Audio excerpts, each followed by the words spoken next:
PP music gospel studio आनुकूल्य उपस्थित प्रत्येक श्रोता मंडली को प्रभु जीशु ख्रीष्ट नाम मु स्वागत करने संगे संगे आज विशेष कार्यक्रम को शुभेच्छा ज्ञापन करुछि। आसतु आज वाक्य आलोचना करने पूर्व प्रभु निकट को जीवा प्रार्थना करवा।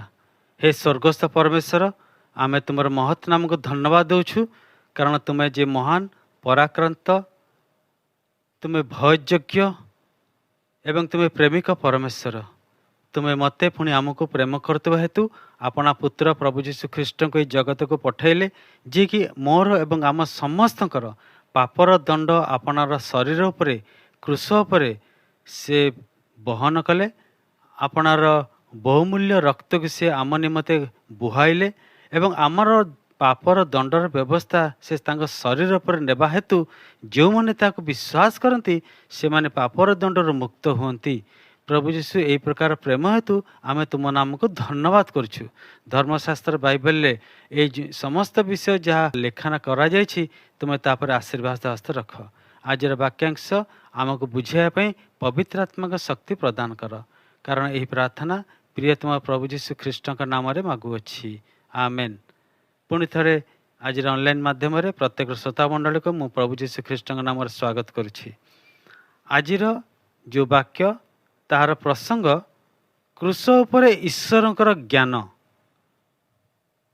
ये जो विशेष शब्द यह धर्मशास्त्र रे वर्णित गोटे अंश जहाँकि पितर प्रकाश करती 2 पर्व तार 20 पदरे। तेबे ईश्वर प्रेम ए मनुष्य समाज प्रति प्रकाशित हुए, ये हूँ क्रूसर सबुठ बड़ गुरुत्वपूर्ण संवाद। तेबे ईश्वर आम मान प्रति प्रेमिक होइतिबा हेतु, कारण शास्त्र प्रथम जन 4 पर्व लिखा जाए ईश्वर हेउचंती प्रेम। से प्रेमिक होइतिबा हेतु से आमको पापर अनंतकालीन मृत्यु रक्षा करने से सदासदा चेष्टित एवं तांकर निगूढ़ ज्ञान स्वरूपे से आपनार पुत्र प्रभु जीशु ख्रीष्ट को ये पृथ्वी पृष्ठ को पठाइले। एइथिपाई जेपरि आमे माने पापर जो व्यवस्था बा पापर जो वेतन मृत्यु से अनंतकालीन मृत्यु उद्धार करने। तेबे कहीं मनुष्य ये पापर अधीन है, धर्मशास्त्र बाइबल लिखा जाए जे ईश्वर द्वारा सृष्टि मानव, ईश्वर हस्तर रचित मानव ईश्वर को आज्ञा लंघन करते हेतु से पापरे प्रभावित है, पापरे पतित है एवं से दिन ठारू से आदमकर पापर रक्त कालक्रमे मनुष्य शरीर रे प्रभावित ही आसुअछि। यही प्रकार निगूढ़ विषय को बुझाइबा जाई रचक दाऊद से गीत संगीत 51 पर्व 5 पदरे कहउछंती, मु अपराध रे निर्मित हली ओ पापरे मो माता मते गर्भरे धारण कला। अर्थात पापरे जेतेबेले आमे मातार गर्भरे शिल्पित होइथाउ, निर्मित होइथाउ, से समय भी आम पाखरे से आदमीय पापर स्वभाव रही थाए आम रक्तरे। अर्थात तार व्यवस्था होची पापर व्यवस्था होची बा वेतन होची मृत्यु। यही प्रकार मृत्युर अनंतकालीन व्यवस्था रक्षा करने निमंते ईश्वर आपनार भविष्यवक्ता मानू थरकु थर कही पठाइले। मोसांग समय अनेक व्यवस्था विधि देले, किंतु ताहा मनुष्य को सूचीकृत करि पारिला नाही। सेथिपई ईश्वरंकर अनंतकालीन योजना क्रमे तांकर प्रेम प्रकाशित हैला। उद्देश्य थिला से आपणर एकमात्र पुत्र प्रभु जीशु ख्रीष्ट को, जे कि स्वर्गर सिंहासन रे उपविष्ट, जाकर मस्तक रे केवल से स्वर्गीय मुकुट शोभा पाए, एहीपरि तांकर पुत्र को से यही जगत को पठाइबे। उद्देश्य ये पापी मानव को अनंतकालीन मृत्युर व्यवस्था मुक्त करिया पाई। आजिर वाक्य रे आलोचनार प्रसंग होची प्रथम जन 4 पर्व तार 9 पद। सेठी यही प्रकार लिखा जाए जे ईश्वर प्रेम आंभ मान प्रति प्रकाशित होइअछि, जे से आपनार अद्वितीय पुत्र को जगत को प्रेरण कले, जेपरी आंभे माने तांग द्वारा जीवन प्राप्त हो। मुझेपरी कहली, जेहेतु जने शिशु रूप से जन्म होगा पूर्वर से पापरे निर्मित होता है एवं ता जन्म पापरे होता हेतु ता शरीर पापर व्यवस्था थाए ଏବଂ ଏହି ପ୍ରକାର ପାପର ବ୍ୟବସ୍ଥାରୁ ମୁକ୍ତ କରିବା ନିମନ୍ତେ ଈଶ୍ୱର ଆପଣାର ଅଦ୍ୱିତୀୟ ପୁତ୍ରଙ୍କୁ ଜଗତକୁ ପ୍ରେରଣ କଲେ। ଏବଂ ଯେଉଁ ସମୟରେ ଈଶ୍ୱର ଆପଣଙ୍କ ପୁତ୍ରଙ୍କୁ ପ୍ରେରଣ କଲେ ସେହି ସମୟକୁ ଜାଣିବା ନିମନ୍ତେ ସାଧୁ ପାଉଲ ରୋମୀ ମଣ୍ଡଳୀକୁ ଏହି କଥା କହନ୍ତି, ଯାହାକି ରୋମୀ 5:8 ଲେଖାଯାଏ, କିନ୍ତୁ ଆମ୍ଭେମାନେ ପାପୀ ଥିବା ସମୟରେ ସୁଦ୍ଧା ଖ୍ରୀଷ୍ଟ ଯେ ଆମମାନଙ୍କ ନିମନ୍ତେ ମୃତ୍ୟୁଭୋଗ କଲେ। ସେ ଏହି ବିଷୟକୁ ଆହୁରି ପ୍ରାଞ୍ଜଳ ପ୍ରକାଶ କଲେ ପାଉଲ, ଯେ ଈଶ୍ୱର ଜଗତକୁ ଆପଣ ପୁତ୍ରକୁ କେବଳ ପ୍ରେରଣ କଲେ ତା ନୁହେଁ, ଈଶ୍ୱର ଜଗତକୁ ଆପଣ ପୁତ୍ର ପ୍ରଭୁ ଯୀଶୁ ଖ୍ରୀଷ୍ଟଙ୍କୁ ପ୍ରେରଣ କରିବାର ଏକମାତ୍ର ଉଦ୍ଦେଶ୍ୟ ଥିଲା ତାଙ୍କର ପୁତ୍ର ପ୍ରଭୁ ଯୀଶୁ ଖ୍ରୀଷ୍ଟ କ୍ରୁଶ ଉପରେ କ୍ରୁଶୀୟ ମୃତ୍ୟୁ ଭୋଗ କରିବେ ଏବଂ ସେଇ କ୍ରୁଶୀୟ ମୃତ୍ୟୁ ଭୋଗ କରିବା ଦ୍ୱାରା ତାଙ୍କର ପାତିତ ରକ୍ତ ଦ୍ୱାରା ସେ ଆମମାନଙ୍କର ପାପ କ୍ଷମା କରିବେ। ପାଉଲ ସେଥିପାଇଁ କହିଲେ, ଆମ୍ଭେମାନେ ପାପୀ ଥିବା ସମୟରେ ସୁଦ୍ଧା ଖ୍ରୀଷ୍ଟ ଯେ ଆମମାନଙ୍କ ନିମନ୍ତେ ମୃତ୍ୟୁଭୋଗ କଲେ, ସେଥିରେ ଈଶ୍ୱର ଆମମାନଙ୍କ ପ୍ରତି ଆପଣାର ପ୍ରେମ ସପ୍ରମାଣ କରିଅଛନ୍ତି। କାରଣ ପାଉଲ ତିତସ୍ ମଣ୍ଡଳୀକୁ ପୁଣି ଆହୁରି ଏହାର ଗଭୀର ମର୍ମ ବୁଝିବା ପାଇଁ ଯେ କହିଲେ ତିତସ୍ 3:4, କାରଣ ପୂର୍ବେ ଆମ୍ଭେମାନେ ନିର୍ବୋଧ, ଅବାଧ୍ୟ ଓ କୁ ଅଭିଳାଷରେ ପୂର୍ଣ୍ଣ ଓ ସୁଖଭୋଗର ଦାସ ଥିଲୁ ଏବଂ ହିଂସା ଈର୍ଷାରେ ପରସ୍ପରକୁ ଘୃଣା କରୁଥିଲୁ ଏବଂ ଅନେକ ଅସୁଚିତା ମଧ୍ୟ ଦେଇ ଯାଉଥିଲୁ। ସେତିକି ବେଳେ ଈଶ୍ୱରଙ୍କ ପ୍ରେମ ପ୍ରକାଶିତ ହେଲା। ଏଫିସି 2:3 ପାଉଲ ଏଫିସି ମଣ୍ଡଳୀକୁ ଏହି ପ୍ରସଙ୍ଗ ଉପରେ ମଧ୍ୟ କହନ୍ତି, ଯେତେବେଳେ ଆମ୍ଭେମାନେ ଶାରୀରିକ ଅଭିଳାଷ ଅନୁସାରେ ଜୀବନଯାପନ କରୁଥିଲୁ ଏବଂ ମାନସିକ କାମନାକୁ ପୂର୍ଣ୍ଣ କରୁଥିଲୁ କେବଳ ଆପଣାର ଶାରୀରିକ ଅଭିଳାଷ ଦ୍ୱାରା, ଏବଂ ଏହା ଦ୍ୱାରା ଆମେ ଅପରାଧରେ ମୃତ ଥିଲୁ। ଏହିପରି ସମୟରେ ଖ୍ରୀଷ୍ଟ ଆମ ନିମନ୍ତେ ମୃତ୍ୟୁଭୋଗ କଲେ। ଦୟାସାଗର ଯେ ଈଶ୍ୱର ସେ ଆମମାନଙ୍କୁ ଆପଣା ପ୍ରେମ ପ୍ରକାଶ କଲେ ଏବଂ ତାଙ୍କର ପ୍ରେମ ଏହା ଯେ ସେ ଆପଣର ଏକମାତ୍ର ଅଦ୍ୱିତୀୟ ପୁତ୍ର ସ୍ୱର୍ଗସ୍ତରେ ସିଂହାସନରେ ଯାହାର ମୁକୁଟ ଥିଲା ସେଇ ପ୍ରଭୁ ଯୀଶୁ ଖ୍ରୀଷ୍ଟଙ୍କୁ ସେ ପଠାଇଲେ, ଯିଏକି ସେ କ୍ରୁଶ ଉପରେ ମୃତ୍ୟୁଭୋଗ କଲେ। ଏବଂ ଏ କ୍ରୁଶ ଉପରେ ମୃତ୍ୟୁଭୋଗ କରିବା ଦ୍ୱାରା ଈଶ୍ୱର ତାଙ୍କ ଜ୍ଞାନକୁ ପ୍ରକାଶ କଲେ। ଏହା ହେଉଛି ସବୁଠୁ ନିଗୁଢ଼ ବିଷୟ। କ୍ରୁଶ କାଠ ଉପରେ ମୃତ୍ୟୁଭୋଗ, ଯୀଶୁ ଖ୍ରୀଷ୍ଟ ଅନଭାବରେ ମୃତ୍ୟୁଭୋଗ କରିପାରିଥାନ୍ତେ, କିନ୍ତୁ କ୍ରୁଶ କାଠ ଉପରେ ମୃତ୍ୟୁଭୋଗ କରିବା ଦ୍ୱାରା ସେ ସମସ୍ତ ଜଗତକୁ, ସମଗ୍ର ମାନବ ଜାତିକୁ ଏହି ବାର୍ତ୍ତା ପଠାଇଲେ ଯେ ମୁଁ ସମସ୍ତଙ୍କ ପାପ ନିମନ୍ତେ ପିତାଙ୍କର ଇଚ୍ଛା ଯେପରି ସାଧିତ ହୁଏ, ସେଥିପାଇଁ ଆପଣର ବହୁମୂଲ୍ୟ ଶରୀର ଏବଂ ରକ୍ତକୁ ସେ ପ୍ରାୟଶ୍ଚିତ ସ୍ୱରୂପ ଯେ କରୁଛନ୍ତି, ଏହା ପ୍ରତ୍ୟେକ ଦର୍ଶନ କରିବେ ଏବଂ ଜ୍ଞାତ ହେବେ। କାରଣ କ୍ରୁଶରେ ସେ ମୃତ୍ୟୁଭୋଗ କରିବା ଦ୍ୱାରା ମନୁଷ୍ୟକୁ ସେ କିପରି ଭାବରେ ଆଶ୍ଚର୍ଯ୍ୟ ଭାବରେ ଉଦ୍ଧାର କଲେ, ତାର କିଛି ଉଦାହରଣ ଧର୍ମଶାସ୍ତ୍ର ବାଇବଲରେ ପ୍ରକାଶ କରାଯାଏ। ପ୍ରଥମେ ତିତସ୍ ତାର 2:14 ପାଉଲ ତିତସ୍ ମଣ୍ଡଳୀକୁ କହୁଛନ୍ତି ଯେ ଖ୍ରୀଷ୍ଟ ଯୀଶୁ କ୍ରୁଶ ଉପରେ ପ୍ରାଣତ୍ୟାଗ କରିବା ଦ୍ୱାରା, କ୍ରୁଶ ଉପରେ ମହାପ୍ରାୟଶ୍ଚିତ ସାଧନ କରିବା ଦ୍ୱାରା ପ୍ରଥମେ ସେ ଆମମାନଙ୍କୁ ସମସ୍ତ ଅଧର୍ମରୁ ମୁକ୍ତ କରିବାକୁ ଆପଣଙ୍କୁ ଦେଲେ।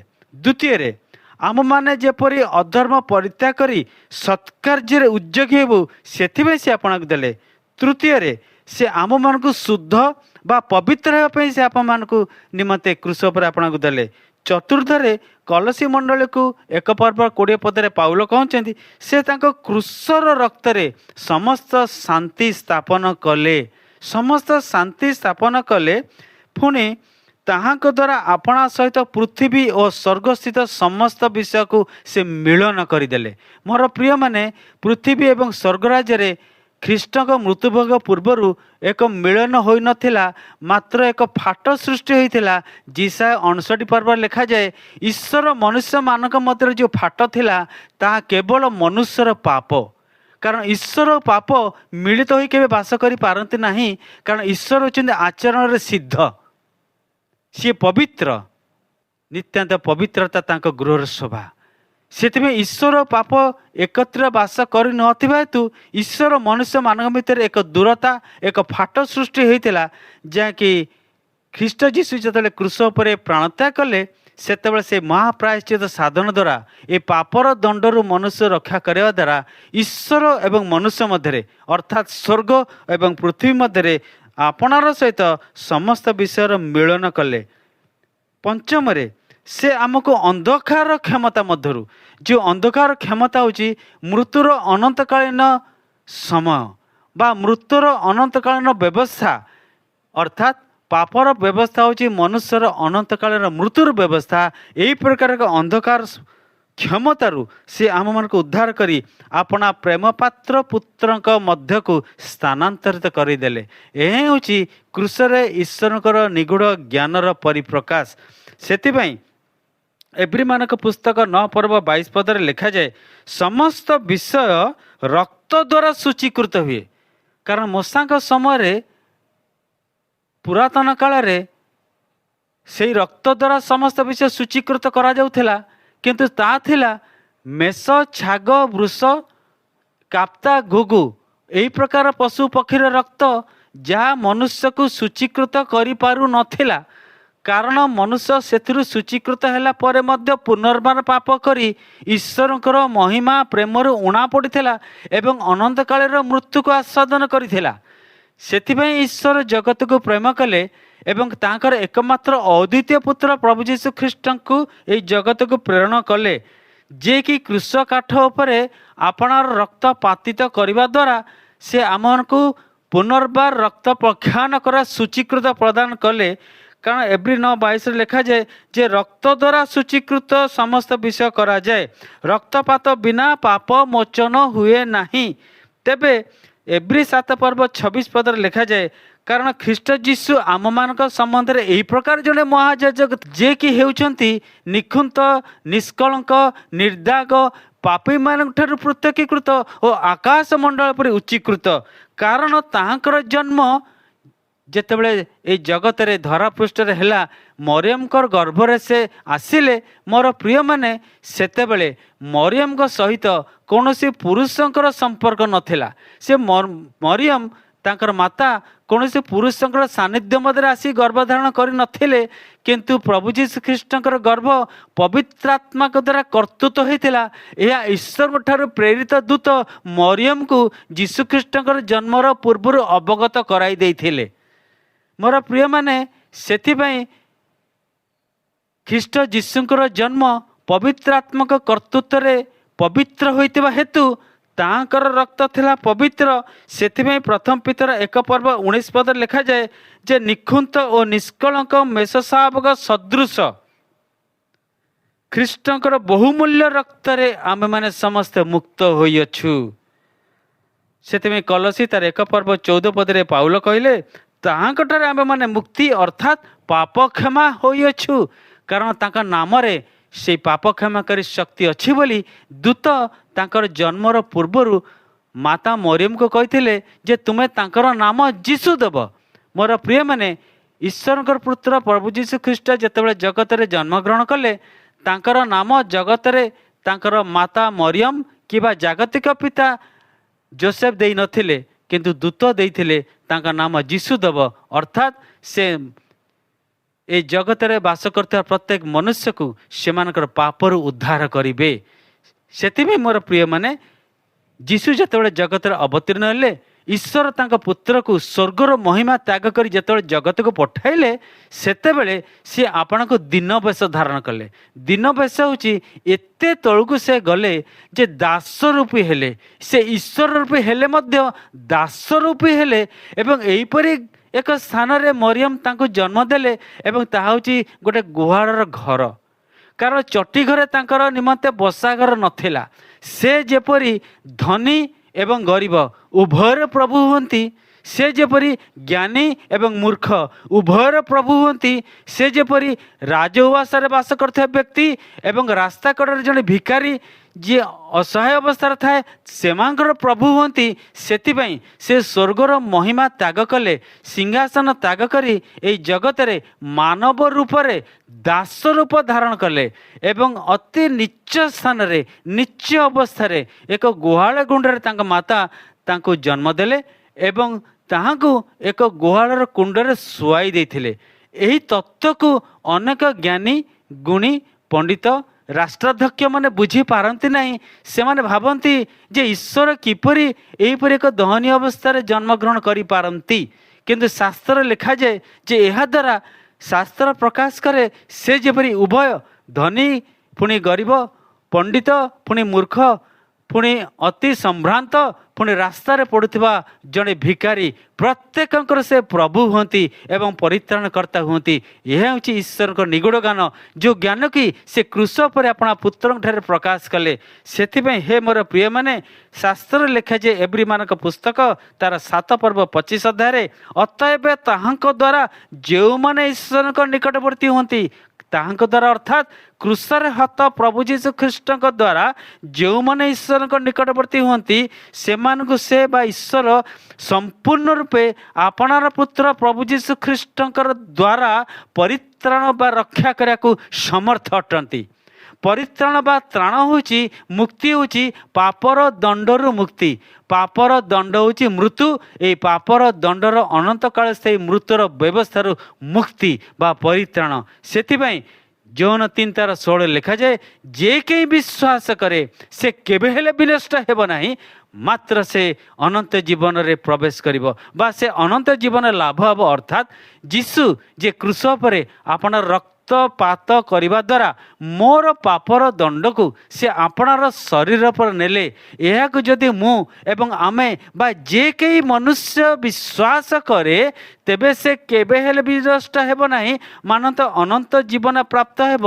ଏହାର ନିଗୁଡ଼ ବିଷୟକୁ ପାଉଲ ତିତସ୍ ତାର 3 ଅଧ୍ୟାୟରେ ପ୍ରକାଶ କରୁଛନ୍ତି ଯେ ଯେତେବେଳେ ଜଣେ ପାପୀ ମନୁଷ୍ୟ, ଜଣେ ଦୁରାଚାରୀ, ଜଣେ ଅଧର୍ମଚାରୀ, ଜଣେ କଳଙ୍କିତ, ଯେକୌଣସି ପାପର ବ୍ୟବସ୍ଥାରେ ମୃତ୍ୟୁର ଅଧୀନରେ ଥିବା ଜଣେ ମନୁଷ୍ୟ ଖ୍ରୀଷ୍ଟଙ୍କର ମହାପ୍ରାୟଶ୍ଚିତ ସାଧନରେ ବିଶ୍ୱାସ କରେ ଯେ ଖ୍ରୀଷ୍ଟଙ୍କର ରକ୍ତ କେବଳ ମୋର ପାପକୁ କ୍ଷମା ଦେଇପାରେ, ମୋତେ ତାଙ୍କ ରାଜ୍ୟରେ ପ୍ରବେଶ କରାଇପାରେ, ଯେତେବେଳେ ସେ ବିଶ୍ୱାସ କରେ, ସେତେବେଳେ ଧର୍ମଶାସ୍ତ୍ର ବାଇବଲ ତିତସ୍କ ଅଧ୍ୟାୟରେ ଲେଖାଯାଏ, ସେତେବେଳେ ଈଶ୍ୱରଙ୍କର ଆତ୍ମାଙ୍କର ପୁନର୍ଜନ୍ମର ପ୍ରଖ୍ୟାନ ଓ ପବିତ୍ର ଆତ୍ମାଙ୍କର ନୂତନୀକରଣ ଦ୍ୱାରା ସେ ସେତେବେଳେ ପୁନର୍ଜନ୍ମ ପ୍ରାପ୍ତ ହୁଏ। ଏହା ହେଉଛି ଈଶ୍ୱରଙ୍କ ନିଗୁଡ଼ ତତ୍ତ୍ୱ ସର୍ବଜ୍ଞାନ, ଯାହାକି ସେ କୃଷ ଉପରେ ପ୍ରକାଶ କଲେ। ଯେତେବେଳେ ଜଣେ ପାପୀ ମନୁଷ୍ୟ ବିଶ୍ୱାସ କରେ, ସେତେବେଳେ ସେ ପୁନର୍ଜନ୍ମର ପ୍ରଖ୍ୟାନ, ଏ ପୁନର୍ଜନ୍ମର ପ୍ରଖ୍ୟାନ ଆଉ ଥରେ ମାତାର ଗର୍ଭରେ ଆଉ ଥରେ ଜନ୍ମ ହେବାର ବିଷୟ ନୁହେଁ, ମାତ୍ର ତାହାର ମନରେ ଥିବା ଯେଉଁ ପୁରୁଣା ସ୍ୱଭାବ, ଘୃଣା, ଈର୍ଷା, ବ୍ୟଭିଚାର, ରକ୍ତପାତ, ନାନା ପ୍ରକାର ମନ୍ଦତା, ଏହି ପ୍ରକାର ଆଚରଣ, ଏହି ପ୍ରକାର ସ୍ୱଭାବରୁ ଏକ ନୂତନ ସ୍ୱଭାବ, ଭଦ୍ରତା, ମୃଦୁତା, ଆତ୍ମସଂଯମତା, ସହନଶୀଳତା, ପ୍ରେମ, କ୍ଷମା, ଅନ୍ୟର ମଙ୍ଗଳ ଚେଷ୍ଟା, ଅନ୍ୟର ସୁଖଭୋଗ, ଏହିପରି ଚିନ୍ତାଧାରାକୁ କୁହାଯାଏ ଯେ ପୁନର୍ଜନ୍ମର ପ୍ରଖ୍ୟାନ। ଏହିପରି ଭାବରେ ଯିଏ ନୂତନ ସ୍ୱଭାବରେ ବିକଶିତ ହୁଏ, ସେ ଖ୍ରୀଷ୍ଟଙ୍କ ଠାରେ ପୁନର୍ଜନ୍ମରେ ବିକଶିତ ହୁଏ। ସେଥିପାଇଁ ଶାସ୍ତ୍ରରେ ଲେଖାଯାଏ, ଯେ କେହି ଖ୍ରୀଷ୍ଟଙ୍କର ଏହି କୃଷାର୍ପିତ ପ୍ରାୟଶ୍ଚିତ ସାଧନକୁ ଆପଣା ହୃଦୟରେ ବିଶ୍ୱାସ କରେ ଯେ ସେ ମୋ ପାପ ନିମନ୍ତେ ମୃତ୍ୟୁବରଣ କଲେ, ତେବେ ଧର୍ମଶାସ୍ତ୍ରରେ ଲେଖାଯାଏ ସେ ପୁନର୍ଜନ୍ମର ପ୍ରଖ୍ୟାନରେ ଏବଂ ପବିତ୍ର ଆତ୍ମାଙ୍କର ନୂତନୀକରଣରେ। କାରଣ ତାର ମନ ଭିତରେ ଯେଉଁ ସ୍ୱଭାବ ଥାଏ, ତାର ସ୍ୱଭାବକୁ ପବିତ୍ର ଆତ୍ମା ନୂତନୀକୃତ କରିଦିଅନ୍ତି, ଯାହା ମନୁଷ୍ୟ କରେ ନାହିଁ ତାର ଶକ୍ତି ବଳରେ, କିନ୍ତୁ ଈଶ୍ୱର ତାଙ୍କର ସେ ନିଗୁଡ଼ ତତ୍ତ୍ୱ ସର୍ବ ଐଶ୍ୱରିକ ଶକ୍ତି ମାଧ୍ୟମରେ ପୁନର୍ଜନ୍ମର ପ୍ରଖ୍ୟାନ ଏବଂ ପବିତ୍ର ଆତ୍ମାଙ୍କ ନୂତନୀକରଣ ଦ୍ୱାରା ସେ ମନୁଷ୍ୟ ଆଉ ଥରେ ନୂଆ ସ୍ୱଭାବରେ ବିକଶିତ ହୁଏ। ସେଥିପାଇଁ ସେ କେବେ ହେଲେ ବିନଷ୍ଟ ହୁଏ ନାହିଁ, ମାତ୍ର ଅନନ୍ତ କାଳ ନିମନ୍ତେ ଅନନ୍ତ ଜୀବନ ପ୍ରାପ୍ତ ହୁଏ। ମୋର ପ୍ରିୟମାନେ, ମନୁଷ୍ୟ ଯେପରି ନ ମରି ଅନନ୍ତ ଜୀବନ ପ୍ରାପ୍ତ ହୁଏ, ସେଥି ନିମନ୍ତେ ପ୍ରଭୁ ଯୀଶୁ ଖ୍ରୀଷ୍ଟ ସ୍ୱର୍ଗର ମହିମା ତ୍ୟାଗ କରି ଏହି ପୃଥିବୀକୁ ଆସିଲେ। ଅନନ୍ତ ଜୀବନରେ ରହିବାର ଉଦ୍ଦେଶ୍ୟ ହେଉଛି ପ୍ରଭୁ ଯୀଶୁ ଖ୍ରୀଷ୍ଟ ଏହାର ନିଗୁଡ଼ ତତ୍ତ୍ୱ ବୁଝାଇବା ପାଇଁ ଯାଇ ସୁସମାଚାରରେ କହିଲେ, ମୁଁ ଯାଉଛି। ଯେତେବେଳେ ସେ କୃଷାରୋପଣ କଲେ, ଶାସ୍ତ୍ର ଅନୁଯାୟୀ ସେ ମୃତ୍ୟୁଭୋଗ କଲେ, ଶାସ୍ତ୍ର ଅନୁଯାୟୀ ସେ କବରସ୍ଥ ହେଲେ, ଶାସ୍ତ୍ର ଅନୁଯାୟୀ ସେ ସମାଧିସ୍ଥ ହେଲେ, ପୁଣି ଶାସ୍ତ୍ର ଅନୁଯାୟୀ ସେ ଯେପରି କହିଥିଲେ ତୃତୀୟ ଦିବସରେ ସେ ପୁନରୁତ୍ଥିତ ହେଲେ। ଏହାର ନିଗୁଡ଼ ବିଷୟକୁ ବୁଝିବା ପାଇଁ ଯୀଶୁ କହିଲେ, ମୁଁ ଯାଉଛି, ଅର୍ଥାତ୍ ମୁଁ ସ୍ୱର୍ଗାରୋହଣ କରୁଛି, ମୁଁ ଯେ ତୁମମାନେ ନିମନ୍ତେ ସେହି ସ୍ଥାନ ପ୍ରସ୍ତୁତ କଲା ପରେ ମୁଁ ପୁଣି ଥରେ ଆସିବି। ଏହା କେବଳ ମୋର ପ୍ରିୟମାନେ ତ୍ରାଣକର୍ତ୍ତା ପ୍ରଭୁ ଯୀଶୁ ଖ୍ରୀଷ୍ଟ ଏହି କଥା ପ୍ରକାଶ କରିଛନ୍ତି ଯେ ସେ ପୁନର୍ବାର ଆସିବେ। ଜଗତରେ ପଡ଼ି କୌଣସି ବ୍ୟକ୍ତି ଏକଥା କହିନାହାନ୍ତି, କେବଳ ସେ ଈଶ୍ୱରଙ୍କ ପୁତ୍ର ହୋଇଥିବା ହେତୁ ସେ କେବଳ କହିଛନ୍ତି। ସେ ମଧ୍ୟ କହିଲେ, ମୋର ପ୍ରାଣ ଦେବାକୁ ମୋର କ୍ଷମତା ଅଛି, ପୁଣି ମୋ ପ୍ରାଣ ନେବାକୁ ମୋର କ୍ଷମତା ଅଛି। ସେଥିପାଇଁ ସେ ପୁନରୁତ୍ଥ ଯେତେବେଳେ ହେଲେ, ଯେତେବେଳେ ସ୍ୱର୍ଗକୁ ସେ ନୀତ ହେଉଛନ୍ତି, ସେତେବେଳେ ସେ କହିଲେ, ମୁଁ ପୁନର୍ବାର ଆସିବି, ତୁମମାନଙ୍କୁ ନେଇଯିବି। ଏବଂ ସେତିବେଳେ ଜଗତରେ ଥିଲାବେଳେ ସେ ନିଗୁଡ଼ ତତ୍ତ୍ୱକୁ ବୁଝାଇବା ପାଇଁ କହିଲେ, ମୁଁ ପୁନର୍ବାର ଆସିକି ତୁମମାନଙ୍କୁ ନେଇଯିବି ସେହି ସ୍ଥାନକୁ ଯେଉଁ ସ୍ଥାନରେ ମୁଁ ଥାଏ, ଅର୍ଥାତ୍ ତୁମେମାନେ ଯେପରି ମୋ ସହିତ ଅନନ୍ତ କାଳ ନିମନ୍ତେ ବାସ କରିବ। ସେଥିପାଇଁ ଶାସ୍ତ୍ରରେ ଲେଖାଯାଏ, ଯେ କେହି ବିଶ୍ୱାସ କରେ ସେ ବିନଷ୍ଟ ହୁଏ ନାହିଁ, ମାତ୍ର ଅନନ୍ତ ଜୀବନ ପ୍ରାପ୍ତ ହୁଏ। ଏହା ହେଉଛି କ୍ରୁଶ ଉପରେ ଈଶ୍ୱରଙ୍କର ଜ୍ଞାନ, ଏହା ହେଉଛି କ୍ରୁଶ ଉପରେ ଈଶ୍ୱରଙ୍କ ନିଗୁଡ଼ ତତ୍ତ୍ୱ।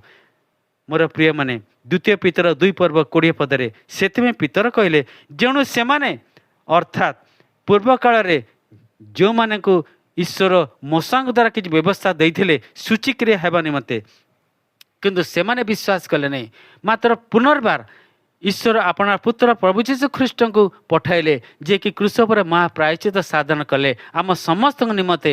ଏବଂ ଜଗତର ଆରମ୍ଭରୁ ଜଗତର ପତନାବଧି ଯେତେ ମନୁଷ୍ୟ ସନ୍ତାନ ମାନେ ଜନ୍ମ ହେବେ ସମସ୍ତଙ୍କ ନିମନ୍ତେ ସେ ଉଦ୍ଧାର କାର୍ଯ୍ୟ ସମାପ୍ତ କଲେ। ସେଥିପାଇଁ ଦ୍ୱିତୀୟ ପିତର 2:20 ପିତର କହୁଛନ୍ତି, ଯେଣୁ ସେମାନେ ଯଦି ପ୍ରଭୁ ଓ ତ୍ରାଣକର୍ତ୍ତା ଯୀଶୁଖ୍ରୀଷ୍ଟଙ୍କ ବିଷୟକ ଜ୍ଞାନ ଦ୍ୱାରା ସଂସାରର ଅସୁଚିତାର ରକ୍ଷା ପାଇ ପୁନର୍ବାର ସେଥିର ବନ୍ଧନରେ ଆବଦ୍ଧ ହୋଇ ପରାସ୍ତ ହୁଅନ୍ତି, ତାହେଲେ ସେମାନଙ୍କ ପ୍ରଥମ ଦଶା ଅପେକ୍ଷା ସେମାନଙ୍କ ଶେଷ ଦଶା ଅଧିକ ମନ୍ଦ ହୁଏ। ସେମାନଙ୍କୁ ଅଧିକ ମନ୍ଦ ହୁଏ। ହଁ ମୋର ପ୍ରିୟମାନେ, ଯଦି ଏହି ପ୍ରକାର ଜ୍ଞାନ ବିଶିଷ୍ଟ ଅନ୍ତଃକରଣରେ ଆମେ ତାଙ୍କୁ ଗ୍ରହଣ କରୁ, ପୁଣି ପୁନର୍ବାର ଗ୍ରହଣ କଲା ପରେ ଆଉ ଥରେ ପାପ କରି, ଆଉ ଥରେ ଦୁରାଚାରୀ ହେଉ, ଆଉ ଥରେ ଅଧର୍ମାଚାରୀ ହେଉ, ଆଉ ଥରେ ସେଇ ମନ୍ଦ ଅଭିଳାଷ ନାନା ପ୍ରକାର ମାନସିକ କାମନା କରି ଈଶ୍ୱରଙ୍କ କ୍ରୋଧର ପାତ୍ର ହେଉ, ସେ ସମୟରେ ହେ ମୋର ପ୍ରିୟମାନେ, ପିତର କହୁଛନ୍ତି ସେମାନଙ୍କର ପ୍ରଥମ ଦଶା ଅପେକ୍ଷା ଶେଷ ଦଶା ଅଧିକ ମନ୍ଦ ହୁଏ, ଅର୍ଥାତ୍ ସେମାନେ ଈଶ୍ୱରଙ୍କର କ୍ରୋଧର ନିକଟବର୍ତ୍ତୀ ହୁଅନ୍ତି। ସେଥିପାଇଁ ଦ୍ୱିତୀୟ ଥେସଲୋନିକୀୟ 2:12 ସାଧୁ ପାଉଲ କହୁଛନ୍ତି, ଯେଉଁମାନେ ସତ୍ୟରେ ବିଶ୍ୱାସ ନ କରି ଅଧର୍ମରେ ସନ୍ତୁଷ୍ଟ ହୋଇଅଛନ୍ତି ସେମାନଙ୍କର ସମସ୍ତେ ଈଶ୍ୱରଙ୍କର ଦଣ୍ଡର ପାତ୍ର ହୁଅନ୍ତି। ଯେଉଁମାନେ ଏହି ସତ୍ୟର ବିଶ୍ୱାସ କରନ୍ତି ନାହିଁ ଯେ ଈଶ୍ୱର ଆପଣ ଏକମାତ୍ର ପୁତ୍ର ପ୍ରଭୁ ଯୀଶୁ ଖ୍ରୀଷ୍ଟଙ୍କୁ ଏ ଜଗତକୁ ପ୍ରେରଣ କଲେ, ଯିଏକି କ୍ରୁଶ ଉପରେ ଆପଣଙ୍କର ବହୁମୂଲ୍ୟ ରକ୍ତ, ଯିଏକି ନିଖୁନ୍ତ ନିଷ୍କଳଙ୍କ ପବିତ୍ର, ସେ ଆପଣଙ୍କ ରକ୍ତ ବୁହାଇଲେ ମୋର ପାପର ଦଣ୍ଡର ବ୍ୟବସ୍ଥାରେ ମୁକ୍ତ କରିବା ପାଇଁ। ଯେଉଁମାନେ ଏହି ସତ୍ୟର ବିଶ୍ୱାସ କରନ୍ତି ନାହିଁ, ମାତ୍ର ଅଧର୍ମରେ ସନ୍ତୁଷ୍ଟ ହୁଅନ୍ତି, ନାନା ପ୍ରକାର ଅଧର୍ମ ମନ୍ଦତାରେ ସିକ୍ତ ହୁଅନ୍ତି, ସେମାନେ ଈଶ୍ୱରଙ୍କର ଦଣ୍ଡର ପାତ୍ର ହୁଅନ୍ତି। ସେଥିପାଇଁ ଦ୍ୱିତୀୟ ପିତର 2:4-6 ସାଧୁ ପିତର କହୁଛନ୍ତି, ଈଶ୍ୱର ପାପରେ ପତିତ ଦୂତମାନଙ୍କୁ ଛାଡ଼ିଲେ ନାହିଁ, ମାତ୍ର ନରକରେ ନିକ୍ଷେପ କରିକି ବିଚାର ନିମନ୍ତେ ଅନ୍ଧକାର ଗହ୍ୱରରେ ରଖିଅଛନ୍ତି। ହଁ ମୋର ପ୍ରିୟମାନେ, ଅନେକ ଦୂତମାନେ ସେଦିନ ସ୍ୱର୍ଗ ରାଜ୍ୟରେ ଈଶ୍ୱରଙ୍କ ବିରୁଦ୍ଧରେ ସେମାନେ କଣ କଲେ, ମନ୍ତ୍ରଣା କଲେ, ସେମାନେ ନିଜକୁ ଈଶ୍ୱରଙ୍କ ରୂପରେ ରଖିବା ପାଇଁ ଚାହିଁଲେ। ସେଥିପାଇଁ ସେମାନେ ସ୍ୱର୍ଗରେ ନିଷ୍କାସିତ ହେଲେ, ସ୍ୱର୍ଗରେ ନିଷ୍କାସିତ ହୋଇ ପୃଥିବୀରେ ପଡ଼ିଲେ। ସେଥିପାଇଁ ଶାସ୍ତ୍ରରେ ଲେଖାଯାଏ ଯେ ଈଶ୍ୱର ପାପରେ ପତିତ ଦୂତମାନଙ୍କୁ ଛାଡ଼ିଲେ ନାହିଁ, ମାତ୍ର ସେମାନଙ୍କୁ ନରକରେ ନିକ୍ଷେପ କରି ବିଚାର ନିମନ୍ତେ ଗହ୍ୱରରେ ରଖିଅଛନ୍ତି। କାରଣ ଆଗାମୀ ଦିନରେ ସେମାନେ ଈଶ୍ୱରଙ୍କ ପୁତ୍ରଙ୍କର ବିଚାର ସିଂହାସନ ସମ୍ମୁଖରେ ବିଚାରିତ ହେବା ନିମନ୍ତେ ଛିଡ଼ା ହେବେ। ଦ୍ୱିତୀୟରେ ସେ ପୁରାତନ ଜଗତକୁ ମଧ୍ୟ ଛାଡ଼ିଲେ ନାହିଁ, କିନ୍ତୁ ଧର୍ମଭ୍ରଷ୍ଟ ଜଗତରେ ଜଳ ପ୍ଲାବନ ଘଟାଇଲେ। ଏବଂ ତାହା ହେଇଥିଲା ନୋଙ୍କର ସମୟ ଥିଲା ଚାରିଆଡ଼େ ଅଧର୍ମ, ଧର୍ମଭ୍ରଷ୍ଟ, ନାନା ପ୍ରକାର ଅରାଜକତା, ନାନା ପ୍ରକାର ବ୍ୟଭିଚାର, ରକ୍ତପାତ, ଲୋକମାନେ ଦୁରାଚାରୀ ଥିଲେ, ଭୟଙ୍କର ପାପରେ ପତିତ ଥିଲେ। ନୋହ ସେମାନଙ୍କୁ ଡାକିଲେ, ଆସ ଏଇ ଜାହାଜରେ ପ୍ରବେଶ କଲ, ତେବେ ତୁମେ ରକ୍ଷା ପ୍ରାପ୍ତ ହେବ। ମାତ୍ର ସେହି ସ୍ଥାନରେ ଥିବା ଲୋକମାନେ ନୋହଙ୍କର କୌଣସି କଥା ଶୁଣିଲେ ନାହିଁ, ମାତ୍ର ଧର୍ମଭ୍ରଷ୍ଟ ହୋଇଥିବା ହେତୁ ସେମାନେ ମଧ୍ୟ ଜଳପ୍ଲାବନରେ ବିନଷ୍ଟ ହେଲେ। ଶାସ୍ତ୍ରରେ ଲେଖାଯାଏ, ସେ ସଦମ ଓ ଗୋମରା ନଗର ସବୁକୁ ଭସ୍ମରେ ପରିଣତ କରି ସମ୍ପୂର୍ଣ୍ଣ ରୂପେ ଧ୍ୱଂସ ପାଇବା ନିମନ୍ତେ ଦଣ୍ଡାଜ୍ଞା ଦେଲେ ଓ ଭବିଷ୍ୟତ କାଳର ଅଧାର୍ମିକ ମାନଙ୍କ ଦୃଷ୍ଟାନ୍ତ ସ୍ୱରୂପ କଲେ। କାରଣ ଯେଉଁମାନେ ଶରୀରରେ କୁତ୍ସିତ କାମାଭିଳାଷରେ ଚାଳିତ ହୋଇ ପ୍ରଭୁତ୍ୱକୁ ଅବଜ୍ଞା କରନ୍ତି। ସବୁଠୁ ଗୁରୁତ୍ୱପୂର୍ଣ୍ଣ ଦ୍ୱିତୀୟ ପିତର 2:6 ଲେଖାଯାଏ, କାରଣ ଯେଉଁମାନେ ଶରୀରର କୁତ୍ସିତ କାମାଭିଳାଷ, ଯାହାକି ମନୁଷ୍ୟର ଶରୀର ପ୍ରାଣ ଆତ୍ମାକୁ ଧର୍ମ ଭ୍ରଷ୍ଟ କରାଏ, ଈଶ୍ୱରଙ୍କ ଠାରୁ ଦୂରକୁ ନିଏ, ଈଶ୍ୱରଙ୍କର କ୍ରୋଧର ପାତ୍ର କରାଏ ଏବଂ ସେ ଈଶ୍ୱରଙ୍କର ମୃତ୍ୟୁର ଯୋଗ୍ୟ ହୁଏ। ଯେଉଁ ବିଷୟ ତାହା ହେଉଛି ଶରୀରର କୁତ୍ସିତ କାମାଭିଳାଷରେ ସେ ଯେତେବେଳେ ଚାଳିତ ହୁଏ ଏବଂ ଏହାଦ୍ୱାରା ସେ ପ୍ରଭୁତ୍ୱକୁ ଅବଜ୍ଞା କରେ। ଯେଉଁ ଈଶ୍ୱର ଆପଣ ପୁତ୍ର ପ୍ରଭୁ ଯୀଶୁ ଖ୍ରୀଷ୍ଟଙ୍କୁ ପଠାଇଲେ, ଯିଏକି ସମସ୍ତଙ୍କର ପ୍ରଭୁ ହେବା ନିମନ୍ତେ ଆପଣଙ୍କୁ ଦିନ ବେଶର ଧାରଣ କଲେ, ଦାସତ୍ୱ ଧାରଣ କଲେ ଏବଂ ସବୁଠୁ ନିଚ ସ୍ଥାନକୁ ଆସିଲେ। ଗୁହାଳ ଘରେ ସେ ଜନ୍ମ ହେଲେ, ଗୁହାଳ କୁଣ୍ଡରେ ସେ ଶୋଇଲେ। ସମସ୍ତଙ୍କର ପ୍ରଭୁ ହେବା ନିମନ୍ତେ ଏହି ପ୍ରଭୁତ୍ୱକୁ ଯେଉଁମାନେ ଅବଜ୍ଞା କରନ୍ତି, ବିଚାର ଦିନରେ ଦଣ୍ଡର ଅଧୀନରେ ରଖିବା ପାଇଁ ସେ ଜାଣନ୍ତି। ହେ ମୋର ପ୍ରିୟମାନେ, ସେଥିପାଇଁ ପ୍ରଥମ କରନ୍ତି 10 ପର୍ବରେ ସାଧୁ ପାଉଲ କହୁଛନ୍ତି 8 ପର୍ବରୁ 11 ପଦ ପର୍ଯ୍ୟନ୍ତ, ସେମାନଙ୍କ ମଧ୍ୟରୁ କେତେକ ମନ୍ଦ ବିଷୟର ଅଭିଳାଷୀ ହୋଇଥିଲେ। କେଉଁମାନେ ନା ଯେଉଁମାନଙ୍କୁ ପରମେଶ୍ୱର ମୂଷାଙ୍କ ଦ୍ୱାରା ସେ ମିଶ୍ରର ଫାରଙ୍କ ରାଜ୍ୟ ମଧ୍ୟରୁ ବାହାର କରି ଆଣୁଥିଲେ, ସେମାନେ ମନ୍ଦ ବିଷୟର ଅଭିଶାଳୀ ହୋଇଥିଲେ। ସେଥିପାଇଁ ସେମାନେ ମୃତ୍ୟୁବହ କଲେ। କେତେକ ବ୍ୟଭିଚାର କରି ମୃତ୍ୟୁବହ କଲେ। କେତେଜଣ ପ୍ରଭୁଙ୍କୁ ପରୀକ୍ଷା କରି ସର୍ପ ଦ୍ୱାରା ବିନଷ୍ଟ ହେଲେ। କେତେକ ବଚସା କରି ଈଶ୍ୱରଙ୍କର ବଚସା କରି ସଂହାରକ ଦୂତ ଦ୍ୱାରା ବିନଷ୍ଟ ହେଲେ। ପୁଣି ଯେଉଁମାନଙ୍କ ସମୟରେ ଯୁଗାନ୍ତ କାଳ ଉପସ୍ଥିତ ହୋଇଛି, ଯେ ଆମମାନଙ୍କ ସମୟ ଏକ ଯୁଗାନ୍ତ କାଳର ସମୟ। କାରଣ ଯୀଶୁଖ୍ରୀଷ୍ଟ ଜଗତରେ ଶିଷ୍ୟମାନଙ୍କୁ ବୁଝେଇ ଦେଇଥିଲେ ଯେ ଯୁଗାନ୍ତ କାଳ ଏହି ପ୍ରକାର ସମୟ ହେବ, ଯେଉଁ ପ୍ରକାର ସମୟରେ ଲୋକମାନେ ମୋ ନାମରେ ତୁମକୁ ଘୃଣା କରିବେ, ଯେଉଁ ସମୟରେ ମୋ ନାମରେ ତୁମମାନେ ପ୍ରହାରିତ ହେବ, ଯେଉଁ ସମୟରେ ଯୁଦ୍ଧର ରବ ତୁମେ ଶୁଣିବ, ଯେଉଁ ସମୟରେ ଦେଶ ବିରୁଦ୍ଧରେ ଦେଶ, ଯେଉଁ ସମୟରେ ଜାତି ବିରୁଦ୍ଧରେ ଜାତି ଉଠିବେ, ଯେଉଁ ସମୟରେ ମହାଯୁଦ୍ଧ ହେବ, ଯେଉଁ ସମୟରେ ମହାଭୂମିକମ୍ପ ହେବ, ଯେଉଁ ସମୟରେ ମୋ ନାମ ହେତୁ ତୁମେ ତାଡ଼ିତ ହେବ, ତାହା ହେଉଛି ଯୁଗାନ୍ତ ସମୟ। ହେ ମୋର ପ୍ରିୟମାନେ, ଆଜି ସମସ୍ତ ବିଷୟ ସଫଳ ହୋଇଛି। ଆଜି ପ୍ରଭୁ ଯୀଶୁ ଖ୍ରୀଷ୍ଟଙ୍କ ନାମରେ ଆଜି ଅନେକ ତାଙ୍କର ଦାସ ଦାସୀମାନେ ତାଡ଼ିତ ହେଉଛନ୍ତି, ପ୍ରହାରିତ ହେଉଛନ୍ତି। ଧର୍ମଶାସ୍ତ୍ର ବାଇବଲରେ ପବିତ୍ର ଆତ୍ମାଙ୍କ ଦ୍ୱାରା ଲିଖିତ ବାକ୍ୟ ଆଜକୁ 2000 ବର୍ଷ ତଳର ଲିଖିତ ବାକ୍ୟ ଆଜି ସଫଳ ହୋଇଛି। କାରଣ ସେ ହେଉଛନ୍ତି ଏକମାତ୍ର ତ୍ରାଣକର୍ତ୍ତା ପ୍ରଭୁ ଯୀଶୁ ଖ୍ରୀଷ୍ଟ। ସେ ହେଉଛନ୍ତି ଈଶ୍ୱର, ଯିଏ ହେଉଛନ୍ତି ସର୍ବସ୍ତ ପୃଥିବୀର ତ୍ରାଣକର୍ତ୍ତା। ସେ ସମଗ୍ର ପୃଥିବୀର ରାଜା ଅଟନ୍ତି। କାରଣ ତାଙ୍କର ଶାସନ ସମୁଦାୟ ପୃଥିବୀରେ ପ୍ରଚଳିତ। ତାଙ୍କର କର୍ତ୍ତୃତ୍ୱ ଅନନ୍ତକାଳୀନ କର୍ତ୍ତୃତ୍ୱ। ଦାନିଏଲଙ୍କ ପୁସ୍ତକରେ ଲେଖାଯାଏ ତାଙ୍କର କର୍ତ୍ତୃତ୍ୱ ଶେଷ ହେବ ନାହିଁ, ମାତ୍ର ତାଙ୍କ ରାଜ୍ୟ ହେଉଛି ଅବିନାଶ୍ୟ। ସେଥିପାଇଁ ହେ ମୋର ପ୍ରିୟମାନେ, ରୋମୀ ମଣ୍ଡଳୀକୁ ସାଧୁ ପାଉଲ କହୁଛନ୍ତି 11 ପର୍ବ 22 ପଦରେ ଯେ ତୁମେ ତାଙ୍କର ଦୟା ଓ ତାଙ୍କ କଠୋରତା ବୁଝ।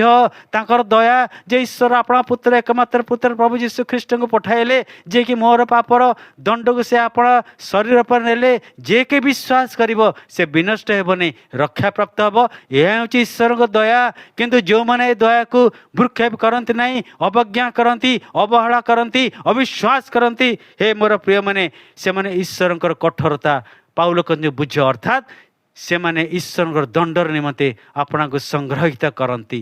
କାରଣ କ୍ରୋଧର ସମୟରେ ଈଶ୍ୱର ସେମାନଙ୍କୁ ଦଣ୍ଡିତ କରିବେ। ସେଥିପାଇଁ ଥେସଲୋନିକ ମଣ୍ଡଳୀକୁ ସାଧୁ ପାଉଲ କହନ୍ତି ଯେ ଯେଉଁମାନେ ଈଶ୍ୱରଙ୍କୁ ଜାଣନ୍ତି ନାହିଁ ଏବଂ ଯେଉଁମାନେ ଈଶ୍ୱରଙ୍କୁ ମାନନ୍ତି ନାହିଁ, ସେତେବେଳେ ସେମାନେ ଈଶ୍ୱରଙ୍କର ବିଚାର ସିଂହାସନ ନିକଟରେ ନିତାନ୍ତ ଛିଡ଼ା ହେବେ। ଆଜି ଆମେମାନେ ଈଶ୍ୱରଙ୍କ ଦୟାକୁ ଗ୍ରହଣ କରିବା ନା ଈଶ୍ୱରଙ୍କ କଠୋରତାକୁ? ଈଶ୍ୱର ଆଜି ବି ସେ ସମୟ ଅପେକ୍ଷା କରିଛନ୍ତି, ମୁଁ ଯେପରି ସେ କୃଷର ନିଗୁଡ଼ ବିଷୟକୁ ବୁଝିପାରିବି, ତାଙ୍କର ଦୟାକୁ ବୁଝିପାରିବି। ଯଦି ମୁଁ ଈଶ୍ୱରଙ୍କ ନିକଟରେ ତାଙ୍କ ପୁତ୍ରଙ୍କ ନିକଟକୁ ଆସିବି, ତାଙ୍କ ପୁତ୍ରଙ୍କର ସେ ପ୍ରାୟଶ୍ଚିତ ସାଧନ କରି ଶକ୍ତି କୃଷ ଉପରେ ସେ ଯାହା ସାଧନ କରେ, ମୁଁ ଯେପରି ତାକୁ ବିଶ୍ୱାସ କରିବି। ହେ ମୋର ପ୍ରିୟମାନେ, ଆଜି ସେଇ କୃଷର ବାର୍ତ୍ତା, ଆଜି ସେଇ ଈଶ୍ୱରଙ୍କ ନିଗୁଡ଼ ଜ୍ଞାନ କୃଷର ମାଧ୍ୟମରେ ପ୍ରକାଶ କରେ, ତେବେ ସେ ମୋର ପାପ କ୍ଷମା କରିବା ପାଇଁ ଉପଯୁକ୍ତ, ବିଶ୍ୱସ୍ତ ଏବଂ ନ୍ୟାୟବାନ ଅଟନ୍ତି। ସେ ମୋତେ ପାପ କ୍ଷମା କରିବେ, ପୁଣି ସେ ଆପଣର ଶିଷ୍ୟତ୍ୱ ପୁତ୍ରତ୍ୱର ଅଧିକାର ଦେବେ ଏବଂ ତାଙ୍କ ରାଜ୍ୟରେ ପ୍ରବେଶ କରାଇବେ। ପାଉଲ ସେଥିପାଇଁ କହିଲେ ରୋମୀ ତାର 6 ପର୍ବ 13 ପଦରେ, ଆପଣ ଅଙ୍ଗ ପ୍ରତ୍ୟଙ୍ଗକୁ ଅଧାର୍ମିକତାର ଅସ୍ତ୍ରଶସ୍ତ୍ର ରୂପେ ବ୍ୟବହାର କର ନାହିଁ। ଅର୍ଥାତ୍ ଆମ ଶରୀରର ଅଙ୍ଗ ପ୍ରତ୍ୟଙ୍ଗ ଗୋଟେ ପ୍ରକାର ଅସ୍ତ୍ରଶସ୍ତ୍ର ରୂପେ କାମ କରେ। ଆଖି, କାନ, ନାକ, ପାଟି, ହସ୍ତ, ଜିହ୍ୱା, ପାଦ ଯେତେବେଳେ ଉତ୍ତମ କାର୍ଯ୍ୟ ଆମେ କରୁ, ସେତେବେଳେ ଉତ୍ତମ ଅସ୍ତ୍ରଶସ୍ତ୍ର ରୂପେ କାମ କରେ। ଯେତେବେଳେ ମନ୍ଦ ଉଦ୍ଦେଶ୍ୟରେ ଆମେ କାର୍ଯ୍ୟ କରୁ, ସେତେବେଳେ ଅଧର୍ମ କାର୍ଯ୍ୟ କରେ। ସେଥିପାଇଁ ପାଉଲ କହିଲେ ତୁମର ଅଙ୍ଗ ପ୍ରତ୍ୟଙ୍ଗକୁ ଅଧାର୍ମିକତାର ଅସ୍ତ୍ରଶସ୍ତ୍ର ରୂପେ ବ୍ୟବହାର ହେବା ପାଇଁ ବା ତା ନିକଟରେ ସମର୍ପିତ ହୁଅ ନାହିଁ। ସେଥିପାଇଁ ରଚକ ଦାଉଦ କହିଲେ, ହେ ପ୍ରଭୁ, ତୁମେ ମୋ ଓଷ୍ଠାଦରର କବାଟକୁ ରକ୍ଷା କର। ମୁଁ ଯେପରି ଅସାର ଦର୍ଶନ ନ କରେ ତୁମେ ମୋ ଚକ୍ଷୁକୁ ରକ୍ଷା କର, ତୁମେ ମୋର ପାଦର ଗତିକୁ ସଜାଡ଼ ଏବଂ ମୋ ହୃଦୟରେ କୌଣସି ମନ୍ଦ ବିଷୟ ଅଛି କି ନାହିଁ ତୁମେ ତାକୁ ଟିକେ ଦେଖ, ଯେପରି ମୁଁ ଆପଣଙ୍କୁ ପ୍ରଖ୍ୟାନ କରିପାରିବି। ସେଥିପାଇଁ ଦାଉଦ କହିଲେ, ମୁଁ ପାପ କରିଛି, ତୁମେ ମୋ ଅଧର୍ମକୁ ପ୍ରଖ୍ୟାନ କର, ମୋ ପାପକୁ ତୁମେ କ୍ଷମା କର। ଆଜି ଯଦି ଆମେ ସେଇ ପାପ କ୍ଷମା କରି ଈଶ୍ୱରଙ୍କ ପୁତ୍ରଙ୍କ ନିକଟକୁ ଆସିବା, କୃଷର ନିକଟକୁ ଆସିବା, ସେ ଆମକୁ କ୍ଷମା କରିବା ପାଇଁ, ତାଙ୍କର ନିଜସ୍ୱ ସନ୍ତାନ କରିବା ପାଇଁ ଉପଯୁକ୍ତ ଏବଂ ନ୍ୟାୟବାନ ଅଟନ୍ତି। ସେଥିପାଇଁ ତିତସ 2:12 ଲେଖାଯାଏ, ପୁଣି ଆମ୍ଭେମାନେ ଯେପରି ଅଧର୍ମ ଓ ସାଂସାରିକ ଅଭିଳାଷ ପରିତ୍ୟାଗ କରି ଏହି ବର୍ତ୍ତମାନ ଯୁଗରେ, ଯେଉଁ ଯୁଗରେ ନାନା ପ୍ରକାର ମନ୍ଦତା, ଘୃଣା, ଈର୍ଷା, ବଚସା, ଦାମ୍ଭିକତା, ବ୍ୟଭିଚାର, ରକ୍ତପାତ, ପିତାମାତାଙ୍କ ପ୍ରତି ହେୟଜ୍ଞାନ, ନାନା ପ୍ରକାର ନିୟମ ଭଗ୍ନକାରୀ, ଏହି ପ୍ରକାର ମନ୍ଦ ଜଗତ ଯେଉଁ ବାସ କରୁଛୁ, ଏହି ବର୍ତ୍ତମାନ ଯୁଗରେ ସୁବୁଦ୍ଧି, ଧାର୍ମିକ ଓ ଭକ୍ତ ଭାବରେ ଜୀବନଯାପନ କରୁ। ଏହା ହିଁ ଈଶ୍ୱର ଆପଣାର ପ୍ରଭୁ ଯୀଶୁ ଖ୍ରୀଷ୍ଟଙ୍କ ଦ୍ୱାରା ଆମଠାରୁ ଆଜି ଆଶା କରୁଛନ୍ତି। ସେଥିପାଇଁ ତିତସ 3:7 ଲେଖାଯାଏ, ଯେପରି ଆମ୍ଭେମାନେ ତାଙ୍କର ଅନୁଗ୍ରହରେ ଧାର୍ମିକ ଗଣିତ ହୋଇ ଭରସା ଅନୁସାରେ ଅନନ୍ତ ଜୀବନର ଅଧିକାରୀ ହେବା। ଆଜି ଈଶ୍ୱର ପ୍ରଭୁ ଯୀଶୁ ଖ୍ରୀଷ୍ଟଙ୍କ ମାଧ୍ୟମରେ ଆମକୁ ସେଇ ଅନନ୍ତ ଜୀବନରେ ବା ଅନନ୍ତ କାଳରେ ପ୍ରବେଶ କରିବା ପାଇଁ ଏକ ନିଗୁଡ଼ ବିଷୟ ପ୍ରକାଶ କରିଛନ୍ତି। ତାହା କେବଳ କ୍ରୁଶରେ ହିଁ ପ୍ରକାଶ କରେ। କ୍ରୁଶରେ ଏହା ହିଁ ହେଉଛନ୍ତି ଈଶ୍ୱରଙ୍କର ଜ୍ଞାନ। ଯଦି ଆମେ ଏହାକୁ ସ୍ୱୀକାର କରିବା, ବିଶ୍ୱାସ କରିବା, ଆମେ କେବେ ହେଲେ ବିନଷ୍ଟ ହେବା ନାହିଁ, ମାତ୍ର ଆମେ ସମସ୍ତେ ରକ୍ଷାପ୍ରାପ୍ତ ହେବା ଏବଂ ଜୀବନରେ ପ୍ରବେଶ କରିବା। ପ୍ରଭୁ ଏ ବାକ୍ୟ ଉପରେ ଆମ ସମସ୍ତଙ୍କୁ ଆଶୀର୍ବାଦ କରନ୍ତୁ। ଆମେନ୍। ଧନ୍ୟବାଦ।